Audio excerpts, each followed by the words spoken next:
Hi and a warm welcome to this week's edition of Property TV, where we'll be discussing the following topics. First of all, the new £25 million planning fund launched by the government. Secondly, the rise in private landlords who are having issues claiming rental arrears from universal credit. Thirdly, is the preoccupation with the housing crisis impacting business across the land? Some people think so. And fourthly, what is needed for urban regeneration? Is it CPO? And is that the answer? And finally, we'll be discussing a little known flat pack furniture house that could set you back less than £30,000 that you could build in less than 6 hours. So let's get cracking on with today's episode of Property TV. So this week the government announced a new £25 million planning fund. The first round of this is £11 million up for grabs for councils to, guess what? Learn how to deliver 300,000 new homes a year. Now, as you know, last year we hit 184,000 new homes, and the most we ever got to this target was in 2006 when we hit 219,000 homes. So this fund is designed to allow councils to learn new skills, to basically bring on more capacity, i.e. more people, and to look at wider planning reform. On top of that, there's £3 million set aside for 14 new garden villages, and also the consultation into looking at town-led corporations, which again may deliver more houses. So let's watch this space, but it looks as though the government is firmly putting its feet where it said it was going to and actually get on with the job. So let's see what will happen to planning in the next 5 to 10 years, and will it get easier to actually get a house or a new apartment developed in this country. Now, the RLA have just published a survey showing that private landlords are getting more confident about the changes in universal credit. In fact, 36% of landlords that they surveyed said that they were happier after the budget changes and the commitment by the Chancellor, Philip Hammond, to £1.5 billion to sorting out the universal credit crisis. That seems to be an ongoing word, crisis. There's a lot of them going on right now. However, back to universal credit.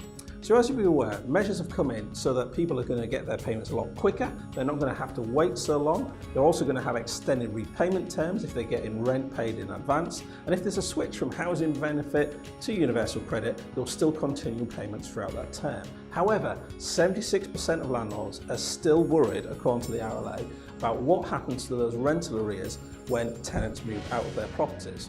And having been in property for near on 15 years now, what I can say is this, that when a tenant moves out of a property, typically owing rental arrears, the chances of actually getting that rent back are slim to zero. So I'd be interested to know what the government are planning to do to ensure that people on universal credit will actually be paying off those rental arrears that are legally and duly bound to the landlord for staying in the property. More on this as we learn it.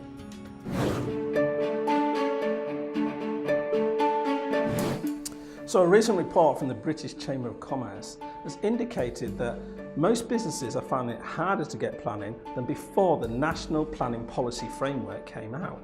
And in fact, in their recent survey, 1 out of 5 businesses are actually finding it more difficult to find land for employment.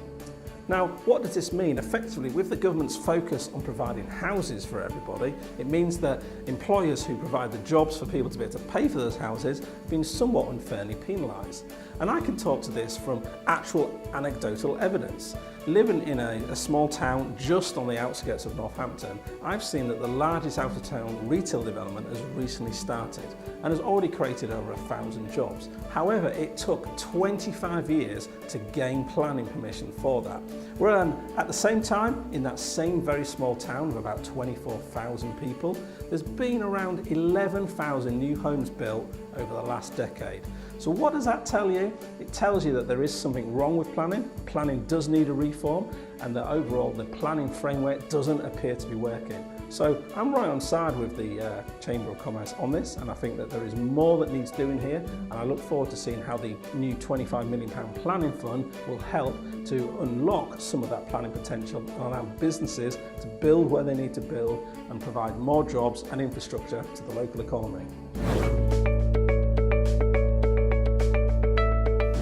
Now, following on with the issues already raised with planning, a new report by Womble Bond Dickinson LLP has indicated that large CPOs for planning have actually decreased by 30% year on year. in fact are at pre-recession levels. Only 40 were applied for last year versus 57 the year before. And this could be an indicator of low economic confidence. Now generally these CPOs are put in place to develop large complex planning that needs to be pulled through at a local level by the local council. But these are on the down. Now why is that? So the law firm's findings actually showed that housing CPOs, generally the success rate was in the high 80s, and for planning it was actually in the high 90s. But it's used by very few councils. The majority of these CPOs are being pushed by the North West, London and also the West Midlands, with very other few areas actually taking advantage of these types of powers. Now why is this? Various reasons come to play. A failure to assess alternative needs, there'd been no real proof of planning requirement, and public sector duty equality issues all came to bear. But the most important question is this: there are too few councils still taking advantage of compulsory purchase orders to develop large, complex schemes. And my appeal to councils out there would be put together a local plan, involve the local businesses and house owners within that plan, and then get to work with actually developing the right infrastructure, the right businesses and the right housing to support the area that you're in. So are you somebody that's perhaps frustrated about trying to get onto the housing ladder, but you just can't because house prices are too much? Well, there may be an answer. Renata Vidal from Italy is the latest to jump on the bandwagon of micro homes. What are micro homes? Effectively, these are very small homes that have everything you need from a bathroom and kitchen and living space perspective, but they're very small. So for just £24,000, I'll repeat that again, for just £24,000, you could purchase a property that comes flat packed. So it's almost like IKEA on steroids. They'll deliver it to wherever you wish, and it'll take typically 6 to 7 hours to build. The best thing about it is you'll only need 2 or 3 people to help you do this, and by the end of the day you should have your own home. Now these houses are obviously quite small. A £24,000 home is going to be around 290 square foot, so it's not very big, but it does have an upstairs and it has a stairway up there. Or you could go to the next level and splash out on a 904 square foot house, which is going to set you back again just £54,000.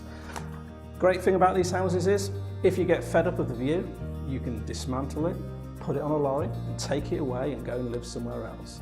But I foresee that with the planning reforms that are where they are right now, the pressure for housing being substantial in this country and other countries around the world, that micro houses could become something of the future where more and more people will be wishing to do this, because let's face it, for just £25,000, having your own house is the same as having your own castle, which is what every young man and woman generally wants. So until next time on Property TV, it's been great sharing the latest news with you. As always, we'd love your feedback, comments and shares. Please share it widely and get as many of your friends subscribed to our channel as possible, which you can do by clicking the little button just down here. Please do subscribe, because we'll be sending you even more content as we develop the channel further, and we've got some really exciting interviews planned in the new year with some key titans of the industry. Until next time, this is Matthew Moody from Property TV saying adios and happy house hunting.